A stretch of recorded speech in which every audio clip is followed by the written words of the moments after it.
let the humans see you. Especially the women. They just raise a ruckus and get in the way. That's not what we need right now.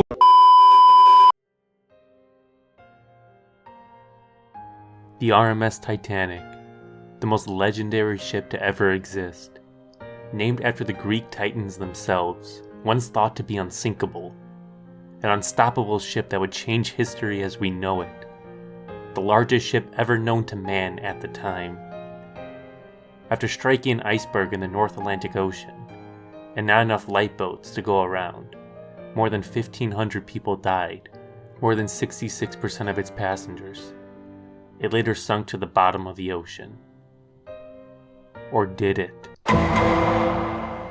If you ask Orlando Corradi and Kim J. Oak, that was a bunch of nonsense. The Titanic didn't sink. Didn't you read the papers? It says unsinkable right there.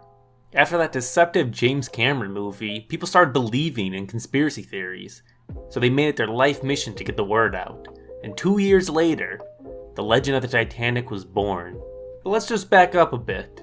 As mentioned before, this is Orlando Corradi, an Italian film director who's known for just making masterpieces throughout his career. I mean, who could forget such classics such as Welcome Back Pinocchio or Christmas in New York? I could see a Hallmark logo slapped on top of that. The Prince of Dinosaurs. I can only imagine this is a Legend of Zelda ripoff.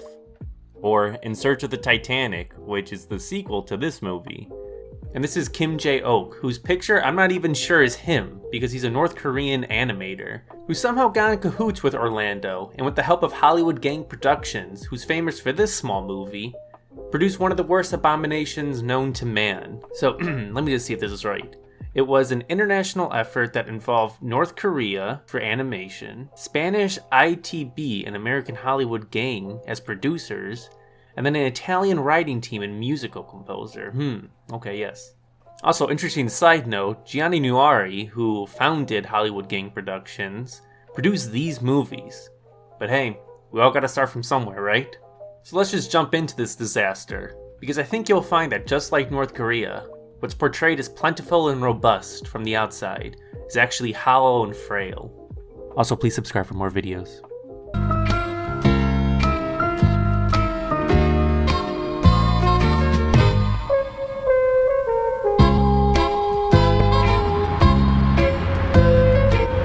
I love how the opening shot of this movie looks like one of those sad lo-fi videos you'd see on YouTube at 3 a.m.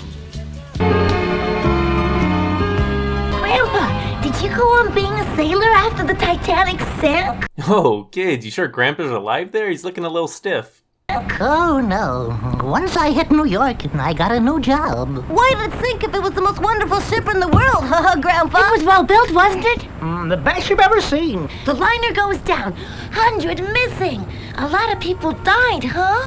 The truth of the matter is that those missing persons were never really missing. It's all a misunderstanding. What? A big misunderstanding? Care to explain, Grandpa? How exactly is 100 people going missing a big misunderstanding? You got anything to back up that claim, Grandpa? Some receipts, some paperwork, anything? Hey, like I said, this movie starts out, boom, it gets you. The Titanic was fake. 100 people missing? No. No, they weren't. People died? No. What do you believe that James Cameron movie? No one died. Also, does anyone care to explain why Grandpa's hair makes him look like Leatherface? Grandpa, what was this whistle used for? Huh? You put that down right now. It's dangerous. It's just an old Hand it whistle. over. That's not a whistle. That's your grandmother's. Put that down. Oh, God, if she knew I had this, I'd be in such big trouble. It was used for calling the terrible Mr. Ice. Ice was a cruel and merciless monster. The ice was a monster? Is he talking about, like, the iceberg? Did it summon the iceberg to hit the Titanic? Monster. All right, youngsters, you've talked me into it. I'll tell you the whole story. Grandpa, come on, that's all it took? They barely even pressured you. You can't just crack like that. I wouldn't want to see Grandpa in police interrogation. I mean, they'd break him so fast.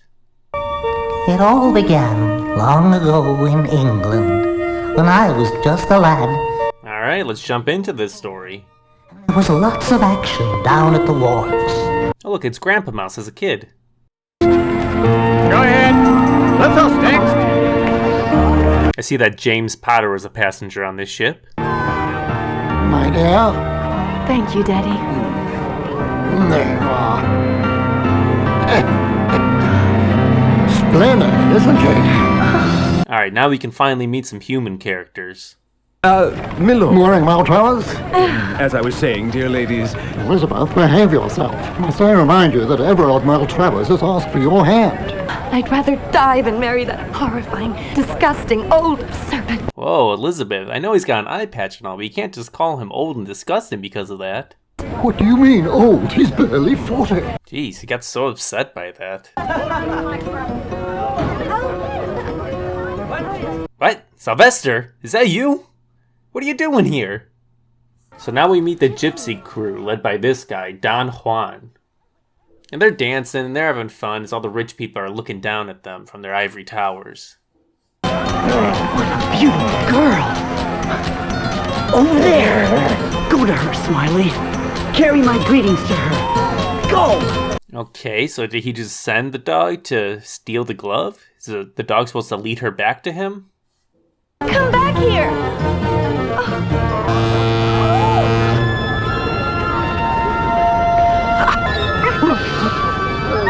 What a heavenly fragrance. No, I guess not. I guess he just wants the glove to sniff it.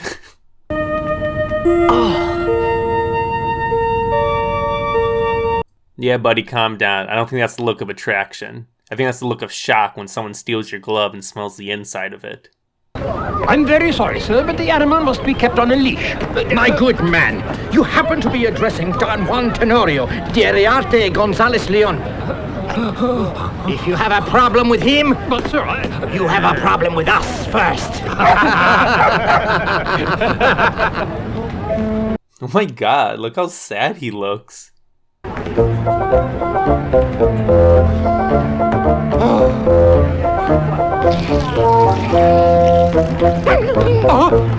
Oh, you wretched beast, I'll get you for that!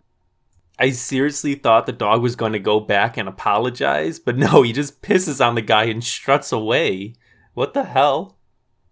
Ask for the hand of Lady Elizabeth, daughter of His Grace the Duke of Camden. Over here, my boy. I'll take a copy. Coming, Gov, coming.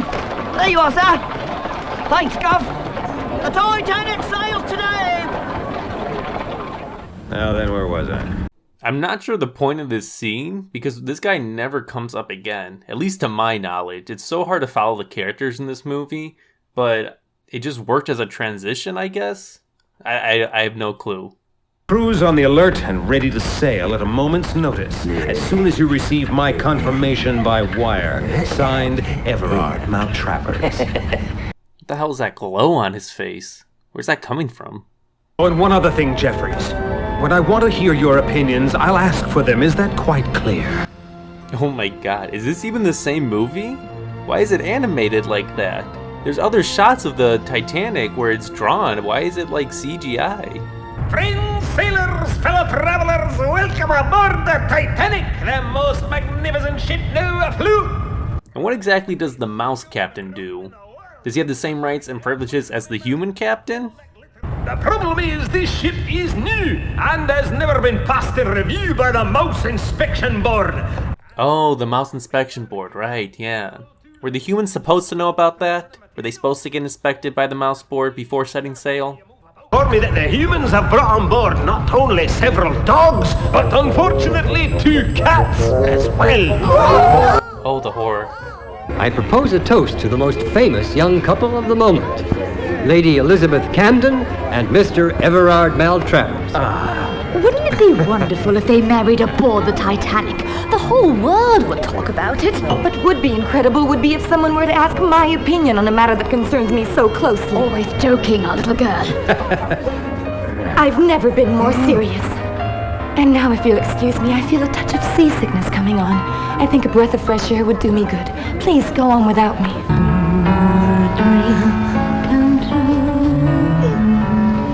You can wish on a star if you try.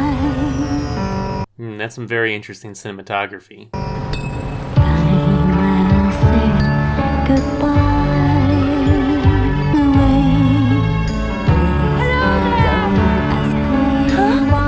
I wonder who's talking to me.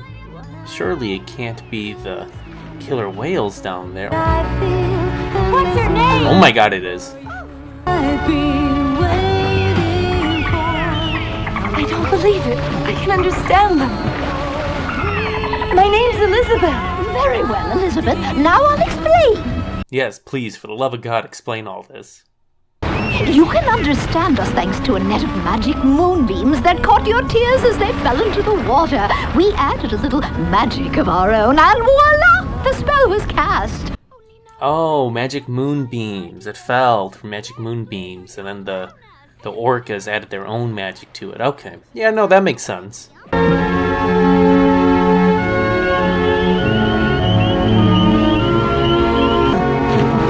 Hey, what's going on? Jeffrey's my man. Talk to me, baby. Ice, I have a message from the boss. Hey. Why is the shark dressed as a prisoner? Hi, Elizabeth. Elizabeth. Oh, we scared real friends. Hey, why aren't you in the dining room? Yes, those eats looked awfully good. I'll never sit at that table again. I like how between these two interactions, she doesn't question talking to the animals for a second. She's just like, oh, the magic moonbeams. Yeah, that makes sense. I can talk to animals now, it's fine. I just realized that 30 minutes into this 80-minute long movie, that Juan, that guy from before, the unknown man at the moment, has not shown up at all. There's nowhere to be found. 30 minutes in. Seems Elizabeth changed her outfit 3 times in the span of a few minutes. She went from wearing her green one to her nightgown, it looks like, and then back to the green one. So this movie has 3 plot lines going on, if you could believe that. I use that term loosely. The first plot line is Elizabeth and Maltravers. They're set to be married, but Elizabeth doesn't want to. Maltravers is an evil whaler who wants the rights to these waters that Elizabeth's dad can give him, because he's like a duke or something, I don't really know. The second one involves Juan and Elizabeth, who meet for about a total of, 60 seconds for the entire movie, and fall in love together. And then the third plot line is Maltravers wanting to sink the Titanic for some reason. I really couldn't tell you why. But he wants to sink the Titanic. And if you're confused on these plot lines, well, you're pretty much caught up with me. I had to read off the wiki on what was happening in this movie. I have something of vital importance to tell you, Daddy. I have absolutely no intention of marrying Everard. But I would never dream of forcing you to do something you don't want to. Oh, how sweet. Not even halfway through this movie and they already resolved the plot. I see that Juan is now dressed in his best Travolta from Pulp Fiction. Huh? Ready? Now!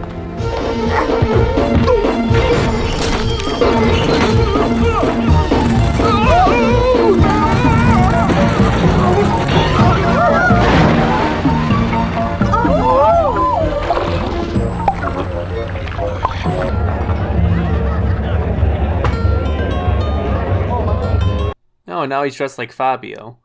And what is everyone else drinking? Is that water? It is, isn't it? And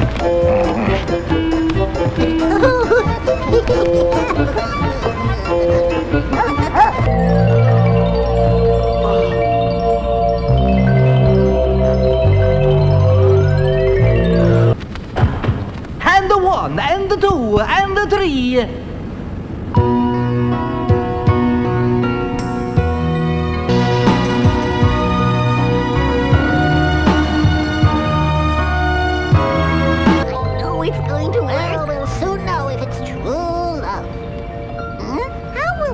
If their souls are truly united, he'll be able to speak to us too. I'm not sure I fully understand the magic in this world. I don't know how to thank you, my friends. You've made me the happiest man in the whole world. He sounded like he struggled to get that out a little bit.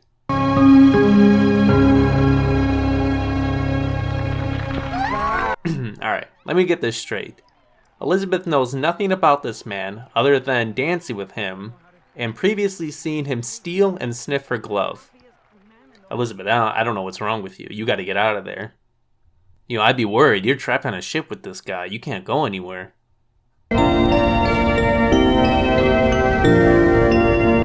What's this?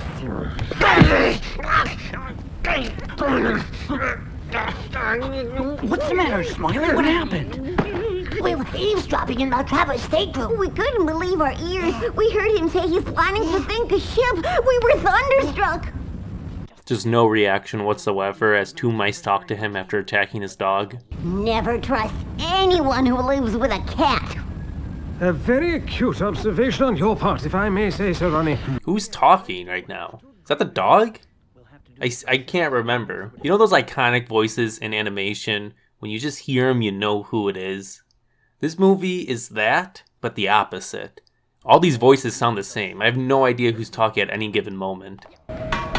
I could have sworn those were mice, but of course that's impossible aboard the Titanic. Why? Why exactly is that impossible? The ship has to sink tonight, but remember, not a second before midnight, or else all your work will have been for nothing. Consider it done, Pally. Midnight on the dot. Before midnight, I guess. I have no idea why. I don't think I've been paying attention that closely. Maybe it's like a Cinderella story or something. I have no idea.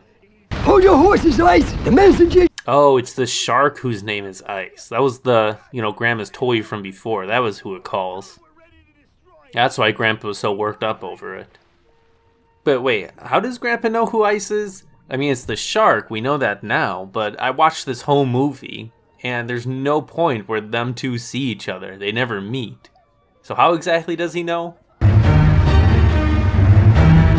Captain, iceberg! Iceberg dead ahead, sir!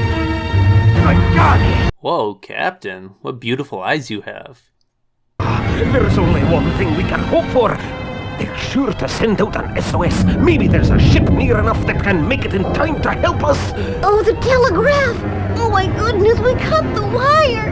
You didn't repair it after? That's against every rule in the Seamouse Maritime Union! Do you realize what you've done, you little fools? That's a specific rule? So you can cut the wire, but be sure to repair it afterwards? So are you even a real captain then, Mr. Mouse? Because the other one wants to go down with his ship, but what about you? You seem to want to hightail it out of there. Lifeboats as quickly as you can and try not to let the humans see you. Especially the women. They just raise a ruckus and get in the way. That's not what we need right now. It's now or never, guys! You gotta make it work!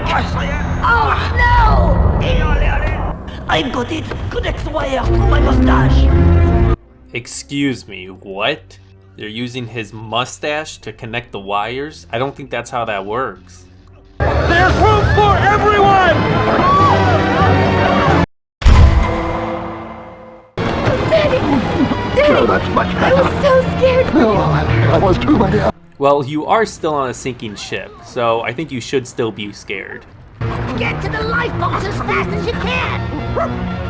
But that's a mouse. The first person this entire movie to find it strange that an animal is talking.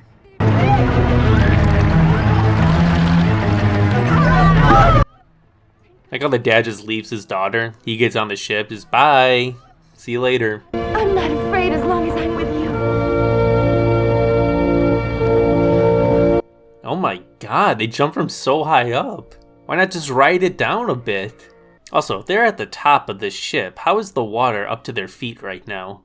This movie is honestly just one big fever dream. I honestly cannot give you one character trait to any character in this movie.